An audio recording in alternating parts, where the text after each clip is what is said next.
Bueno, muy bien. Continuamos con este tema 2, que es termodinámica de la disolución. En la primera parte de este tema hemos tratado los conceptos básicos de cómo se trata termodinámicamente una disolución, hemos visto las distintas formas de medir la concentración, hemos visto las magnitudes de mezcla, hemos visto las propiedades molares parciales y el potencial químico. Hemos visto también cómo es el potencial químico de especies que están en una mezcla gaseosa o en una mezcla líquida, y hemos visto cómo es el comportamiento de una disolución ideal y de una disolución diluida ideal. Son, digamos, los dos modelos ideales que tenemos para las disoluciones.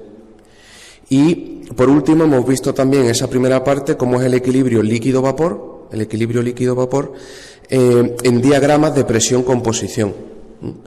Y hemos visto que hay disoluciones experimentales donde ambas especies que se mezclan, por ejemplo benceno o tolueno, son muy parecidas y se comporta casi como una disolución ideal. Pues hemos visto esos diagramas, pero lo normal será que estemos tratando con disoluciones que no tienen un comportamiento ideal. Es decir, que no obedecen ni a la ley de Raoult, que sería el caso de las disoluciones ideales, ni a la ley de Henry, que es el caso de un soluto en una disolución muy diluida, cumple la ley de Henry. Pues en las disoluciones habituales sucede que el comportamiento de disolución no obedece ni a la ley de Raoult ni a la ley de Henry. Entonces tenemos que ver cómo podemos tratar este tipo de disoluciones. A esas disoluciones que no se comportan de un modo ideal le llamamos disoluciones reales. Y las disoluciones reales las vamos a estudiar en dos partes. En la primera parte, disoluciones reales 1, vamos a tratar disoluciones sin electrolito. ¿Qué son los electrolitos? Los electrolitos son especies cargadas. Cuando uno disuelve una sal, por ejemplo cloruro sódico, pues la sal se disocia en disolución, por ejemplo en agua, y forma cationes sodio más y aniones cloro menos. Entonces son especies cargadas, y las especies cargadas tienen una atracción si son de signo opuesto, o repulsión si son del mismo signo, atracción o repulsión electrostática que genera fuerzas muy grandes, mucho más grandes que las habituales. Entonces, cuando hay especies cargadas hay que tratarlas de un modo muy particular, Por eso lo dejamos para una segunda parte. Las disoluciones con electrolito, es decir, las disoluciones con especies cargadas, las trataremos en una segunda parte. Y ahora nos vamos a centrar en disoluciones sin electrolitos, es decir, sustancias que se disuelven la una en la otra sin problema, pero que al disolverse no se disocian, no generan especies cargadas.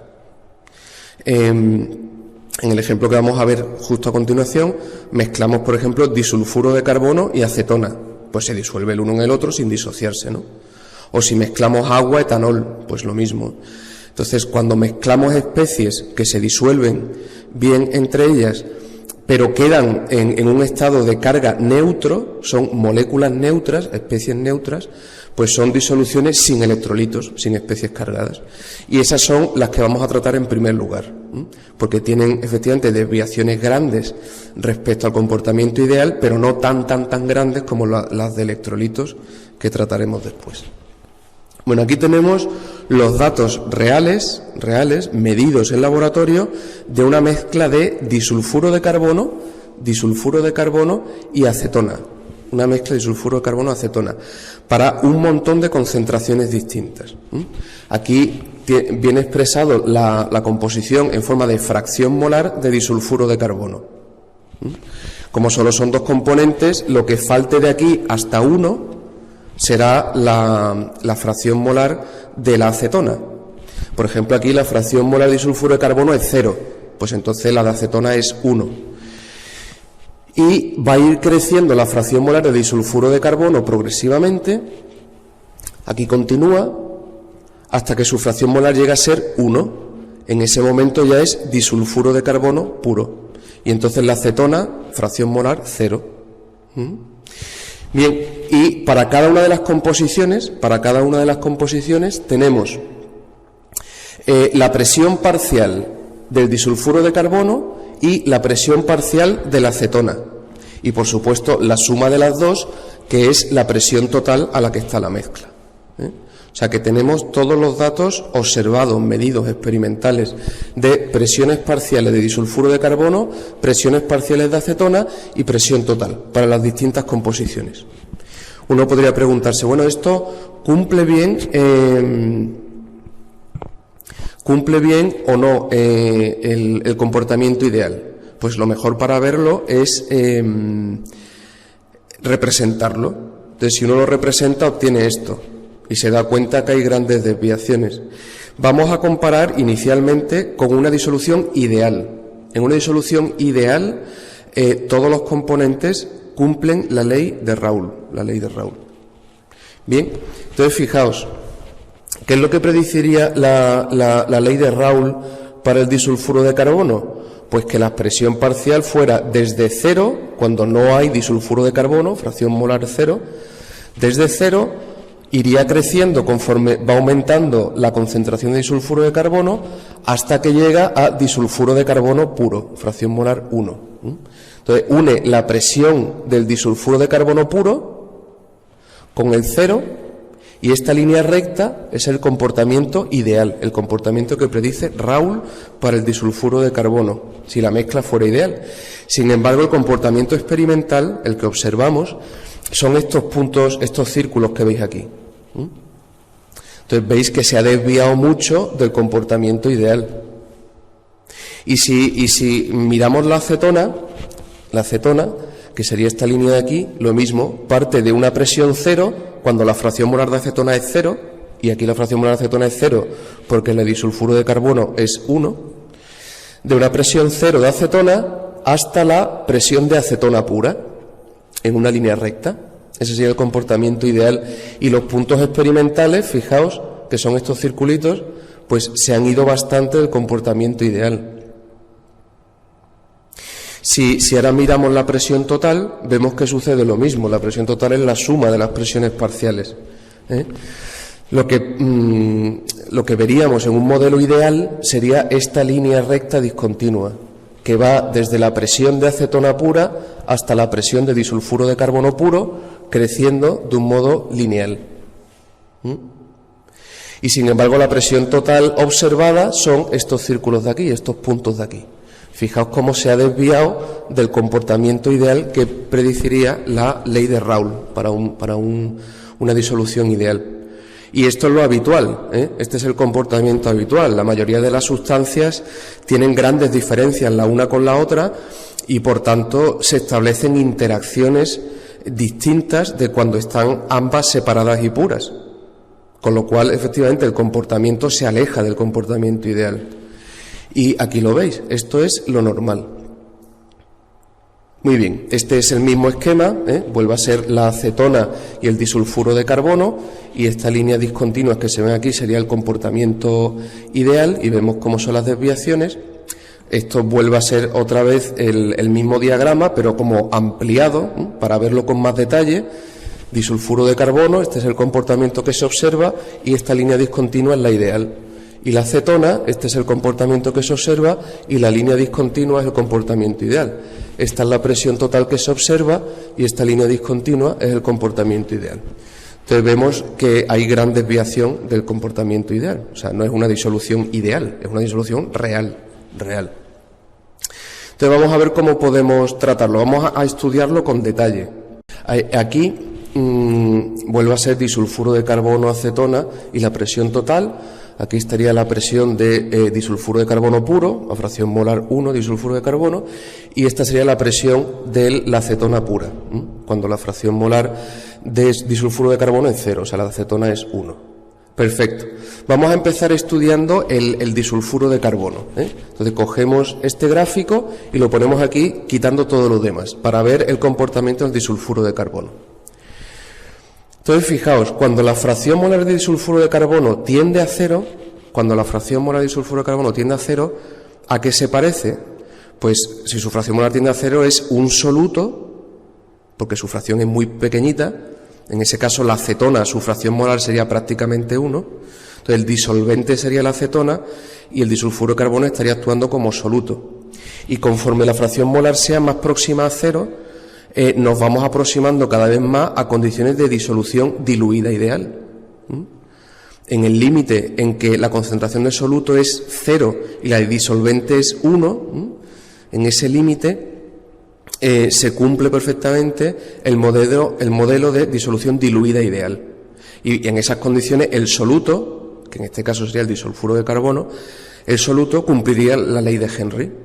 La ley de Henry, que es la que corresponde a la que describe el comportamiento de un soluto en una disolución diluida ideal. Entonces, fijaos, cuando la fracción molar tiende a cero, esto sería la ley de Henry, esta línea discontinua. ¿Qué predice la ley de Henry? Pues que la presión parcial que voy a observar de disulfuro de carbono va a ser la fracción molar que haya en la disolución líquida por un valor constante. A esa constante le llamamos constante de Henry, ¿vale? Y esta sería su predicción. ¿Y qué predice la ley de Raoult? La ley de Raoult predice que la presión parcial que vamos a observar de disulfuro de carbono va a ser la fracción molar que haya de disulfuro de carbono, la que haya en la disolución líquida, por la presión del disulfuro de carbono puro. ¿Sí? Yo multiplico la presión del disulfuro de carbono puro por la fracción molar y se supone que me da la presión parcial de disulfuro de carbono. Así que la ley de Raoult predice esta línea de aquí y la ley de Henry predice esta línea de aquí. Fijaos que cuando la fracción molar tiende a cero y por tanto el disulfuro de carbono se comporta cada vez más como un soluto en una disolución diluida ideal, vemos que los puntos experimentales, que son la línea oscura, esta línea oscura continua, los puntos experimentales obedecen muy bien a lo predicho por la ley de Henry.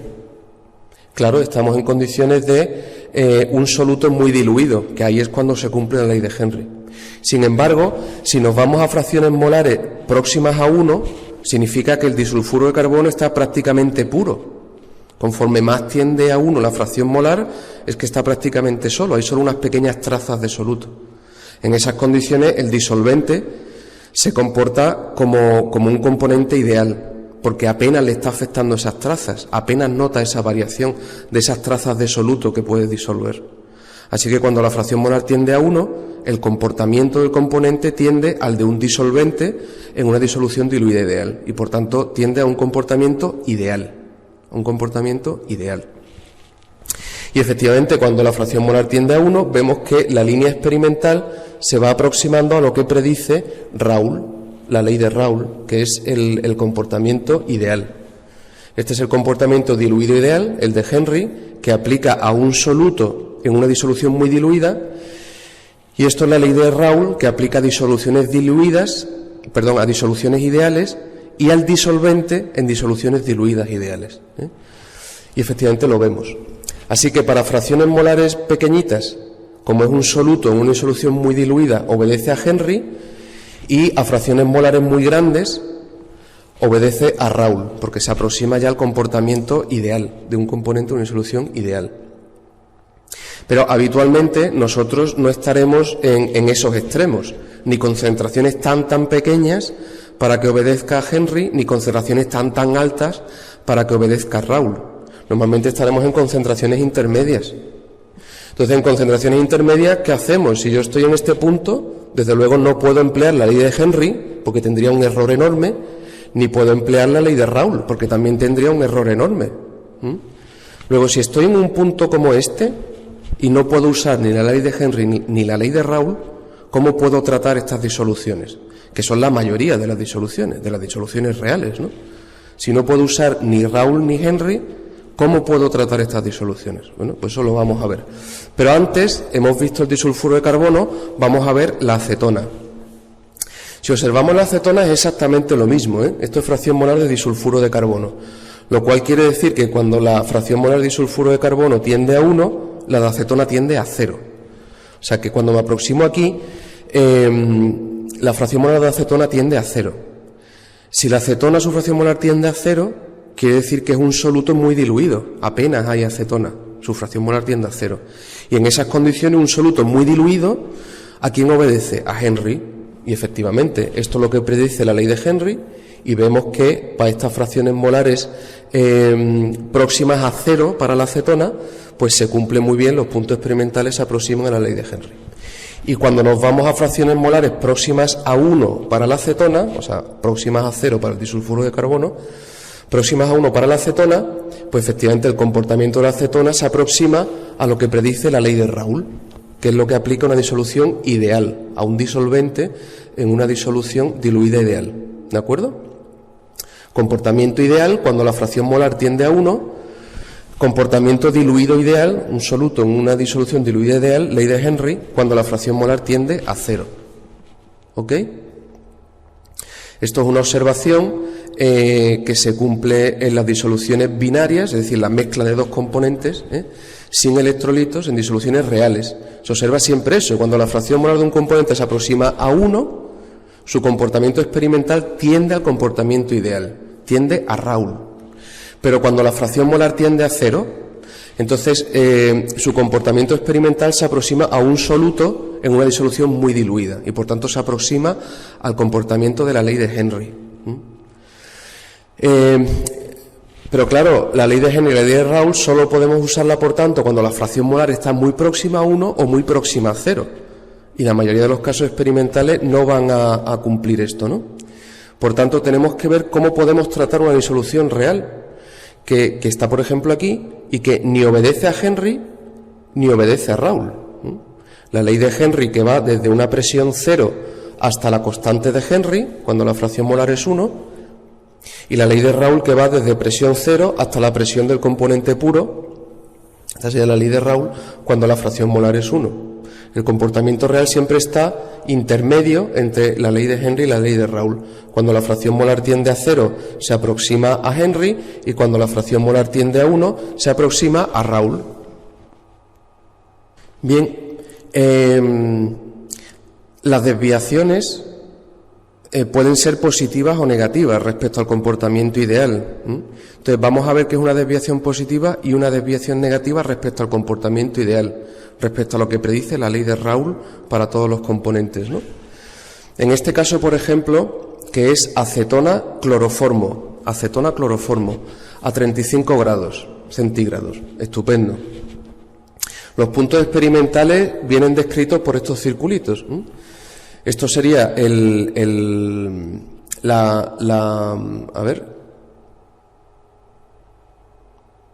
este sería el cloroformo, ¿vale? Y este sería la acetona, ¿de acuerdo? Entonces, en el caso del cloroformo, estamos expresando la fracción molar de cloroformo en este eje, pues la fracción molar iría desde 0 hasta 1. Y lo que predeciría el comportamiento ideal es la línea recta que une presión 0 con la presión del cloroformo puro. Sería esta línea de aquí. Sin embargo, los puntos experimentales han quedado por debajo. Es decir, las presiones parciales que yo he medido a cada composición son inferiores a lo que predice el comportamiento ideal. Hay menos presión de la que predice el comportamiento ideal. Y si observamos la acetona, le pasa lo mismo. Para todo el rango, desde presión 0 hasta presión de acetona pura, las presiones que yo he medido son inferiores a lo que predice el comportamiento ideal, la ley de Raoult. Han quedado por debajo. Y si ahora sumamos las presiones parciales, que me daría la presión total, esto es lo que predeciría el comportamiento ideal, una línea recta entre la presión de la acetona pura y del cloroformo puro, pues las presiones totales se me han quedado por debajo. Es decir, la presión que yo mido es inferior a lo que predice el comportamiento ideal. Cuando esto sucede, cuando las presiones parciales y la presión total de la mezcla es inferior a lo que predice el comportamiento ideal, se habla de una desviación negativa respecto al comportamiento ideal, respecto a Raoult. Una mezcla acetona-cloroformo a 35 grados tiene una desviación negativa respecto al comportamiento ideal. Sus presiones, las presiones que mido, son inferiores a lo que predice el comportamiento ideal. Y aquí tenemos la otra mezcla que ya conocemos de acetona disulfuro de carbono, también a 35 grados. Aquí las desviaciones son positivas, ¿Por qué? Porque ahora las presiones que mido son mayores de lo que predice el comportamiento ideal. Fijaos, para el disulfuro de carbono, esto es lo que predice el comportamiento ideal y estos son los valores experimentales. Todas las presiones son mayores que lo que predice el comportamiento ideal. Y para la acetona lo mismo, este sería el comportamiento ideal y las presiones que mido, las presiones experimentales, han quedado todas por encima de lo que predice el comportamiento ideal. Claro, si sumo las dos presiones parciales me da la presión total, que si observáis siempre es mayor que lo que predice el comportamiento ideal, que sería esta línea que une la presión pura de acetona con la presión pura de disulfuro de carbono. Todas las presiones han sido mayores de lo que predice el comportamiento ideal. Y como las presiones son mayores que el comportamiento ideal, se dice que la desviación es positiva. ¿De acuerdo? Desviación negativa, desviación positiva. Siempre será desviación negativa o positiva, siempre comparando con el comportamiento ideal, es decir, con la ley de Raoult, ¿vale? Siempre que hablemos de desviaciones positivas o negativas, será referido al comportamiento puramente ideal, es decir, Raoult. Muy bien. Esto es lo mismo, acetona, cloroformo, acetona y sulfuro de carbono, pero en otra representación. Y aquí es una generalización, Cuando las presiones de los componentes quedan por encima del comportamiento ideal, que sería la línea recta que une esto con esto, y la línea recta que une esto con esto, y la presión total queda por encima de la ideal, esto es una desviación positiva. Las presiones que he medido experimentalmente son mayores que lo que predice Raoult. Y esto serían desviaciones negativas. La presión total ha quedado por debajo de lo que predice la ley de Raoult. Lo mismo las presiones parciales, han quedado por debajo del comportamiento ideal. Desviación positiva, desviación negativa. Bien, pues ahora vamos a ver cómo tratar las disoluciones reales, estas disoluciones que tienen desviaciones positivas o negativas significativas respecto a la ley de Raoult, ¿vale? Cómo tratar estas disoluciones reales. Muy bien, en este diagrama representamos, como siempre, la presión frente a la composición. Es una disolución que es una mezcla de dos componentes A y B. En el eje X se expresa la fracción molar de B. Bien, y por ejemplo, a esta composición determinada, el componente A, lo que predice la ley de Raoult, iría desde presión 0, cuando la fracción molar de A es 0, esta es la fracción molar de B, es 1, luego la de A es 0, desde presión 0 hasta la presión de A puro. Esto es lo que predeciría la ley de Raoult, esta línea discontinua. Y el comportamiento experimental observado es esta línea oscura que se ve aquí. Entonces, para esta composición, para esta fracción molar específica, lo que predice la ley de Raoult es este punto que viene aquí. Lo que predice la línea discontinua. A esta concentración sería esa presión. A esa presión, por tanto, le llamamos presión ideal, porque no es la presión observada, sino la presión que predice la ley de Raoult, la fórmula de la ley de Raoult. Multiplico la presión pura por la fracción molar de A y me da ese valor de ahí. Esa es la presión ideal. Sin embargo, la presión medida es este punto que se ve aquí, para esa composición, es este. Luego a esa presión le llamaremos presión real, es la presión medida, observada, experimental. Y vemos que hay una diferencia, hay una desviación, en este caso una desviación negativa, porque la presión real es inferior a la que predice el comportamiento ideal. ¿Qué podemos hacer para que la presión ideal me dé la presión real? Pues multiplicar por un factor de corrección. Multiplicamos por un factor puramente empírico. ¿Por cuánto tengo que multiplicar la presión ideal para que me dé la real?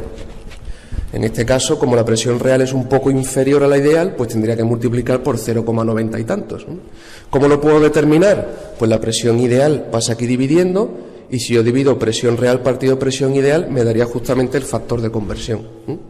Divido la presión real entre la presión ideal, que me daría 0,90 y tantos, por ejemplo, en este caso, y de esa manera obtengo el factor de corrección. Multiplicando ese factor por la presión ideal, sé que voy a obtener la presión real. Muy bien. Bueno, pues ahora vamos a ver cómo tratamos la desviación, estas desviaciones, cuando comparamos el comportamiento de nuestra disolución real con la disolución puramente ideal. Es decir, con la disolución ideal en la que todos los componentes cumplen la ley de Raoult. Bien, entonces, si tomamos como referencia la disolución ideal, pues todos cumplen la ley de Raoult. Bien, ¿qué predice la ley de Raoult? Pues lo que predice la ley de Raoult es que la presión parcial, ideal por tanto, porque es la que predice Raoult, no la observada, sería la presión del componente puro por su fracción molar en el líquido. Lo que me da este producto es la presión parcial que predice la ley de Raoult. Esa sería la presión ideal. Muy bien, si sustituimos ese valor en nuestra ecuación que relaciona la presión real con la ideal, donde la presión real es la ideal multiplicado por un factor de corrección, pues entonces como la presión ideal según Raoult es la presión pura por fracción molar, lo pongo aquí. Entonces fijaos que nos ha quedado la presión real sería la presión pura, la presión del componente puro, por una fracción molar corregida. Ese producto de concentración por factor de corrección nos da una especie de concentración corregida. Sería, digamos, la concentración que tendría que tener una disolución ideal para que al aplicar la ley de Raoult me diera la presión real, ¿vale? Es una concentración corregida. Muy bien, y a esa concentración corregida, que sería el producto de la concentración por el factor de corrección, a esa concentración corregida le llamamos actividad. Y al factor de corrección, gamma, al factor de corrección le llamamos coeficiente de actividad. ¿Vale? Muy bien. De manera que si la presión real va a ser la presión pura por la fracción molar por el factor de corrección, y el factor de corrección por la concentración es esa concentración corregida que hemos llamado actividad, pues donde aparece ese producto de gamma por fracción molar pongo actividad, que es esa concentración corregida. Bien, y eso me daría la presión real, Pues una vez que sabemos cuánto va a valer la presión real, podemos determinar cómo es el potencial químico de un componente en una disolución líquida real, no ideal, real. Entonces partimos de la expresión general de potencial químico de un componente en una disolución líquida en equilibrio con su vapor. Cualquier disolución. Esta ecuación la dedujimos sin poner como condición que fuera ideal o no ideal. O sea, vale para cualquier disolución, sea ideal o no. Bien. Luego, vale para disoluciones reales también. Lo único que tengo que poner aquí es, donde aparece la presión parcial, poner la presión verdadera, la presión real. Y la presión real es la presión pura por actividad. Si sustituimos ahí, la presión sería presión pura por actividad, con lo cual presión pura se me va con presión pura y me queda esta expresión de aquí. ¿Cuál es el potencial químico de un componente en una disolución líquida real? Pues es idéntico al ideal, su forma es idéntica a la del ideal. Lo único que cambia es que donde aparecía antes fracción molar, ahora aparece actividad. Fijaos, el potencial químico de un componente en solución real sería el potencial de ese componente líquido puro más RT logaritmo neperiano de la actividad. ¿Okay? Luego eso sería el potencial químico de un componente en una disolución líquida real, en equilibrio con su vapor. Si sustituimos ahora en ese potencial químico que hemos obtenido lo que vale la actividad, que la actividad era el producto de gamma por la fracción molar, o sea, del factor de corrección por la concentración, si lo sustituimos nos quedaría esta expresión de aquí.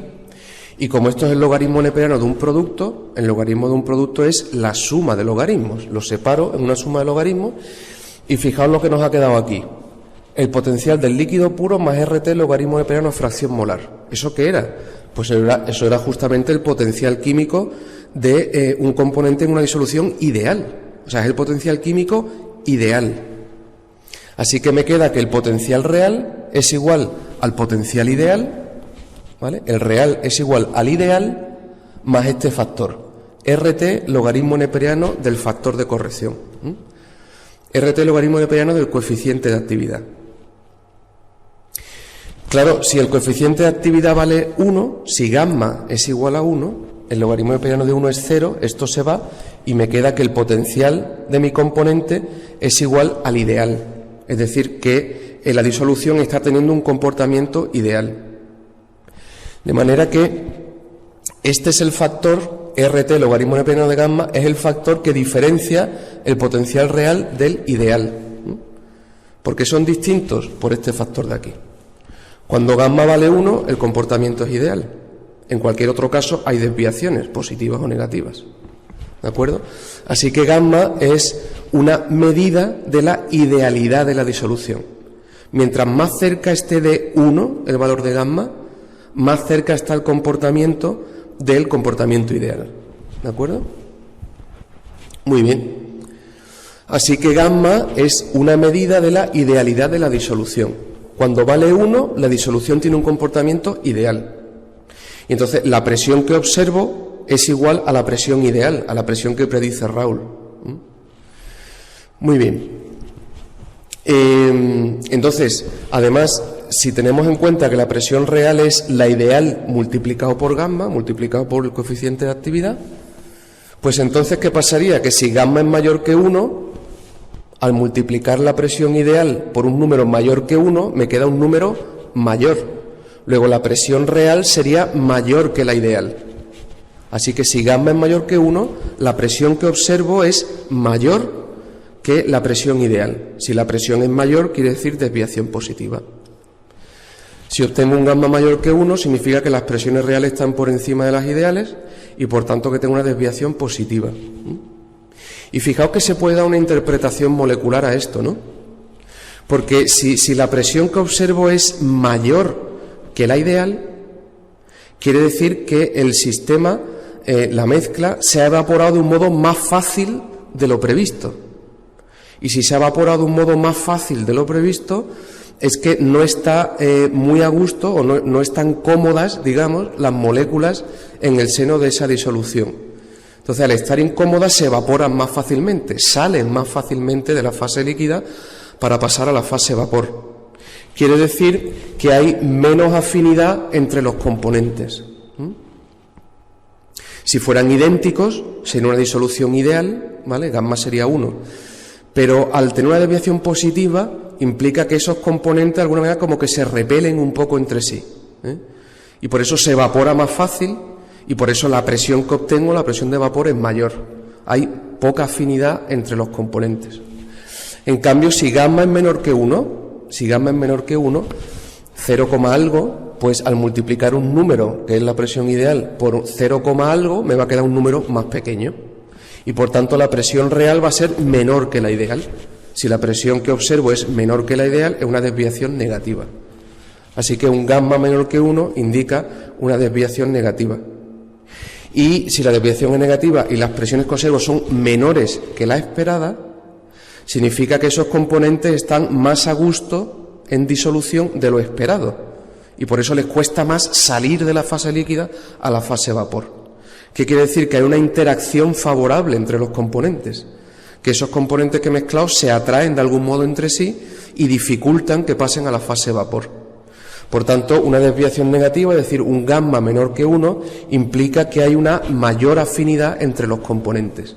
Hay una mayor afinidad entre los componentes. Cuesta más que se evapore. Muy bien.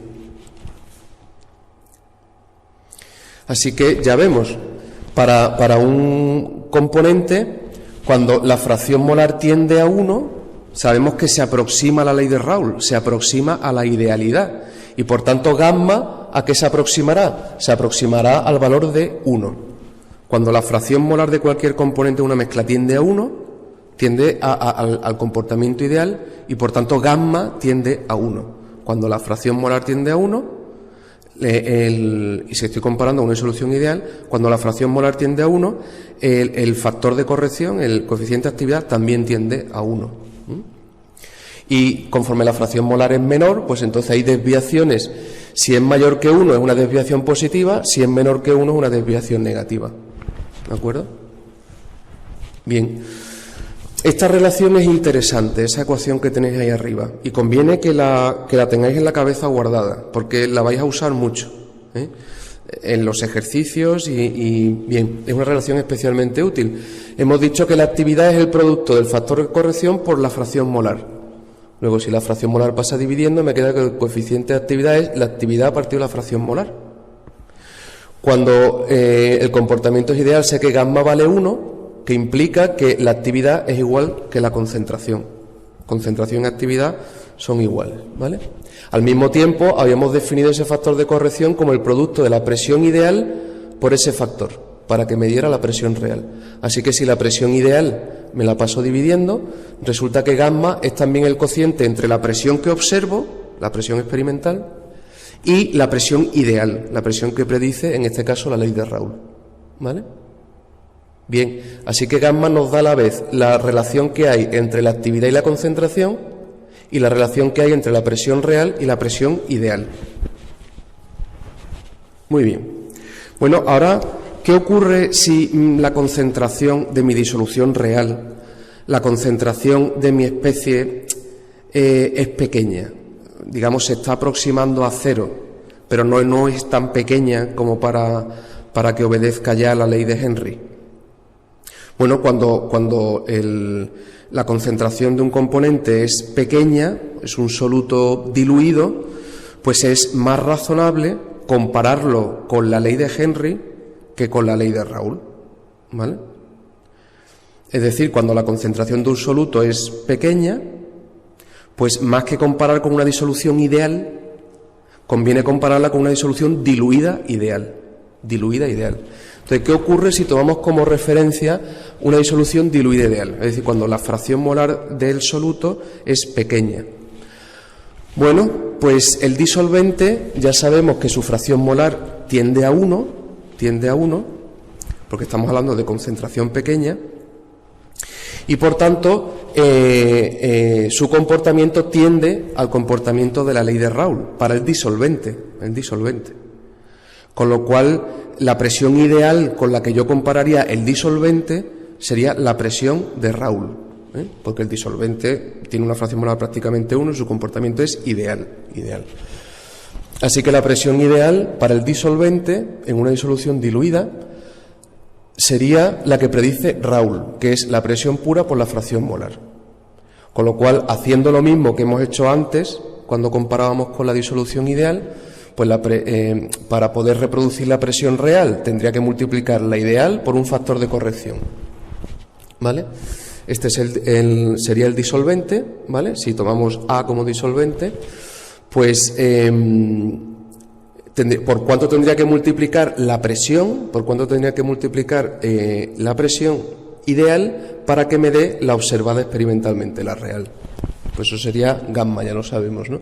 Y como decimos que el disolvente se va a aproximar a la ley de Raoult cuando estamos en una disolución diluida, pues entonces donde aparece presión ideal pongo la presión de Raoult, la que predice Raoult.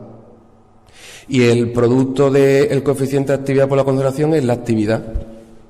Y ahora, sustituyendo esa presión en la expresión general del potencial químico de un componente de una solución líquida, hemos visto que obtenemos esta presión de aquí, que es la presión, el potencial químico del disolvente, que se compara, por tanto, con un comportamiento ideal, con Raoult, sería el potencial químico de la especie pura, del disolvente puro, más RT logaritmo hipereno de la actividad. ¿Y cuál sería la diferencia entre el potencial químico real y el que predice el comportamiento ideal? Pues la diferencia sería RT logaritmo hipereno de gamma, como hemos visto antes, ¿vale? Para gamma igual a 1, esto logaritmo de 1 sería 0 y el comportamiento es ideal. Si gamma es mayor que 1 implica desviaciones positivas y si gamma es menor que 1 implica desviaciones negativas. O sea que el disolvente en una disolución diluida se compara siempre con el comportamiento ideal y por tanto con Raoult y sería exactamente igual a lo que hemos visto antes, ¿vale? Eso es el disolvente. Pero ¿y el soluto? El soluto en ningún caso podemos compararlo con una disolución ideal. El soluto en una disolución diluida ya hemos visto que está prácticamente cada molécula aislada, rodeada solo de disolvente. Bien, Entonces, en ese caso, cuando la fracción molar del soluto tiende a 0, ya hemos visto que se aproxima a Henry. Entonces, tiene más sentido, si la fracción molar del soluto es pequeña, tiene más sentido comparar con lo que predice Henry que con lo que predice Raoult. Así que para el soluto en una disolución diluida lo comparo con Henry, porque es el soluto en una disolución diluida. ¿Cuál sería entonces la presión ideal? Pues la presión ideal entonces sería la que predice Henry, es decir, la fracción molar en el líquido por la constante de Henry. Ya no es la presión pura, como dice Raoult, sino una constante que es la constante de Henry. Así que sustituyendo, ¿por cuánto tendría que multiplicar? ¿Veis? Aquí estamos comparando con Henry, que es cuando la fracción molar de B, que es el soluto ahora, tiende a 0. Ahí compararíamos con Henry. Entonces, Henry predice esta presión, la que predice esta línea discontinua, que uniría presión 0 con constante de Henry. Esta sería la presión ideal de acuerdo a Henry, y esta sería la presión real, la presión observada, la línea continua. ¿Por cuánto tengo que multiplicar la presión ideal que predice Henry para que me dé la real? Pues eso sería el factor de corrección gamma, que ahora está comparando con la presión de Henry, no con la de Raoult. Bien, entonces la presión ideal es la que predice Henry, que es constante de Henry por fracción molar, sustituyo donde aparece presión ideal, y me queda que la presión real sería la constante de Henry por la fracción molar y el factor de corrección. Sabemos que la multiplicación de la concentración, en este caso fracción molar, por el factor de corrección, por gamma, es justamente la concentración corregida, es decir, la actividad. Con lo cual la presión real sería constante de Henry por actividad. Y si sustituimos ahora en la expresión general para el potencial químico de un componente en una disolución líquida, sea ideal o no, en la ecuación general, para obtener el potencial químico real solo tengo que poner aquí la presión parcial real. Bien, según si lo comparo con Henry, la presión real va a ser la constante de Henry por la actividad. Así que sustituyo y donde aparece la presión parcial pongo constante de Henry por actividad. Como esto es el logaritmo de un producto, digamos, K partido por presión pura por actividad, puedo separar en suma de los dos logaritmos. Logaritmo de K partido por P más logaritmo de A. Entonces me quedaría esa expresión de ahí. Y fijaos que el potencial químico de la especie pura líquida más RT logaritmo de P de la constante Henry partido presión pura, esto era, lo demostramos cuando vimos las disoluciones diluidas ideales, eso era justamente el potencial estándar del soluto en una disolución diluida ideal, el potencial estándar. Con lo cual, ¿qué me queda? Si esto es el potencial estándar, me queda que el potencial químico real es el potencial estándar más RT logaritmo de Pareto de la actividad. Es decir, la expresión es exactamente igual a una disolución diluida ideal, exactamente igual, salvo que en lugar de aparecer fracción molar, en vez de aparecer concentración, aparece actividad. Si sustituyes fracción molar por actividad, te da el potencial químico del componente en una disolución real, Muy bien. Bien, una disolución diluida real se aproxima a la diluida ideal en el límite en que la fracción molar del soluto tiende a 0. Ya lo hemos dicho, en el límite de dilución infinita. Fracción molar del disolvente tiende a 1, fracción molar del soluto tiende a 0. En esas condiciones, el comportamiento real se aproxima al ideal que predice la ley de Henry, o sea, al diluido ideal. Muy bien. Hemos dicho que la presión real es constante de Henry, fracción molar por el factor de corrección. Bien, cuando en el límite que la fracción molar del soluto tiende a 0, el comportamiento tiende al ideal, y el ideal sería que la presión real se iguala a la ideal. La ideal reproduce la real, y para que eso suceda, en la constante de Henry por la fracción molar me tiene que dar la presión, es decir, gamma tiene que valer 1. Gamma tiene que valer 1, porque la presión real, ya lo sabemos, es la ideal que predice Henry por el factor de conversión. Si cuando la fracción molar del soluto tiende a 0, el comportamiento real tiende al ideal, la presión real tiende a la presión ideal, y eso implica, si la presión real es igual a la ideal por esto, eso implica que gamma tiende a 1. Así que si estamos comparando con una disolución diluida ideal, cuando la fracción molar de soluto tiende a 0, gamma del soluto tiende a 1. Gamma del soluto tiende a 1. ¿De acuerdo? Si comparamos la disolución diluida ideal, entonces cuando la fracción molar del soluto tiende a 0, tiende a la idealidad, entonces gamma, que es el factor de corrección, tiende a 1. Tiende a 1. Muy bien. Usando la expresión general, si sustituimos la presión por la presión real, pero en vez de poniendo actividad, lo ponemos desarrollado, constante de Henry, fracción molar, factor de corrección. Esto lo podemos separar en un producto de K fracción molar partido por P pura, ese cociente que multiplica a gamma. Entonces sería un producto, lo separo en suma de logaritmos y me queda esta expresión de aquí, donde esto no es otra cosa que el potencial químico ideal. El potencial químico ideal. Con lo cual me queda, igual que antes, cuando comparábamos con Raúl, que el potencial real es igual al ideal más RT logaritmo neperiano del factor de corrección. O sea, lo único que hace que sea diferente el potencial ideal del real es este factor de aquí. RT logaritmo neperiano del coeficiente de actividad. Cuando el coeficiente de actividad vale 1, cuando gamma vale 1, el logaritmo de 1 es 0 y efectivamente el potencial real es igual que el ideal. Es decir, la disolución tiene un comportamiento ideal. Un comportamiento ideal.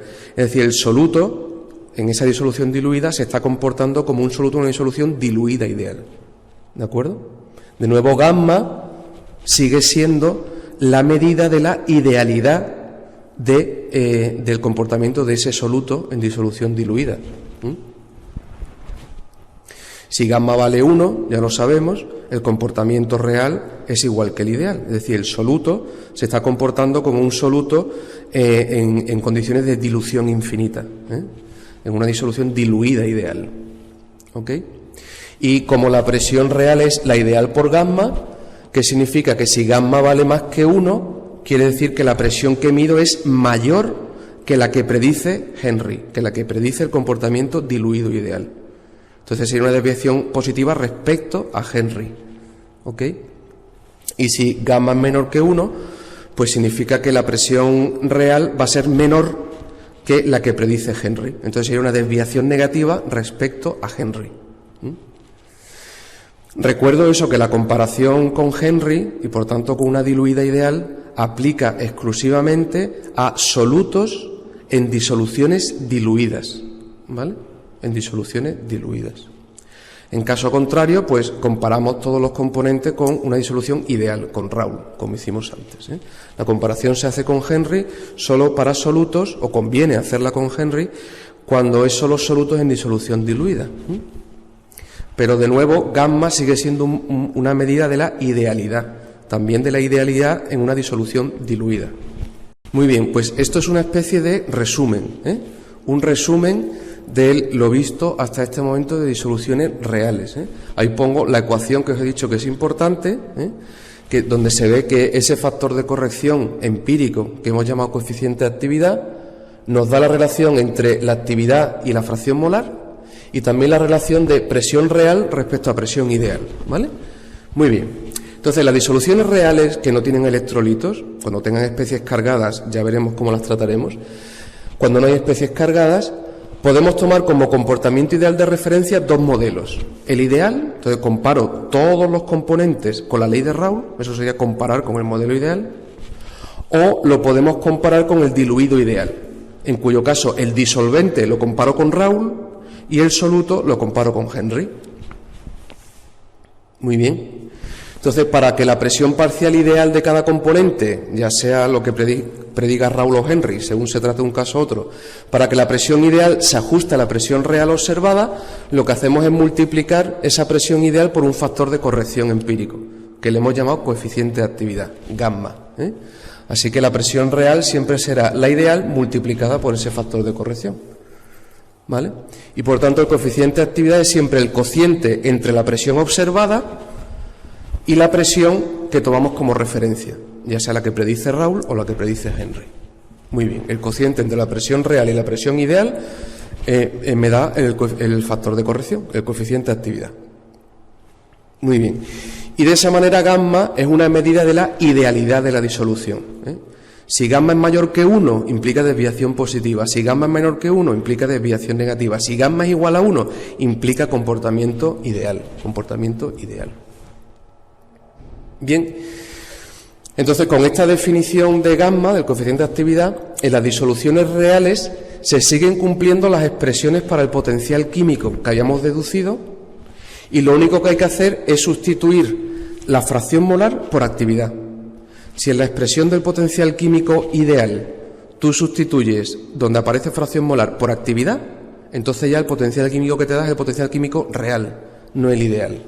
¿De acuerdo? Y la actividad, que es esa concentración corregida, ¿vale?, sería la fracción molar por el coeficiente de actividad. ¿Vale? Muy bien. Así que eso, la actividad, por tanto, no es más que una especie de concentración corregida. Concentración corregida. Y de esa manera, gamma, al despejar de aquí, la fracción molar pasaría dividiendo, gamma, que es una medida de la idealidad, que relaciona la presión real con la presión ideal, también relaciona la actividad con la concentración, como tenéis aquí y os dije al principio. El coeficiente de actividad siempre me va a dar la relación que hay entre actividad, que es concentración corregida, y fracción molar, que es la concentración real. Muy bien. Seguimos, digamos, con el resumen. Presión real será igual a la ideal por gamma y la actividad es la fracción molar por gamma.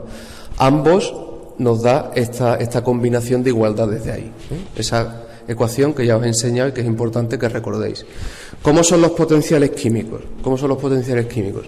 Pues el potencial químico de cualquier componente de una disolución real que se compare con una disolución ideal, por tanto que se compare con la ley de Raoult.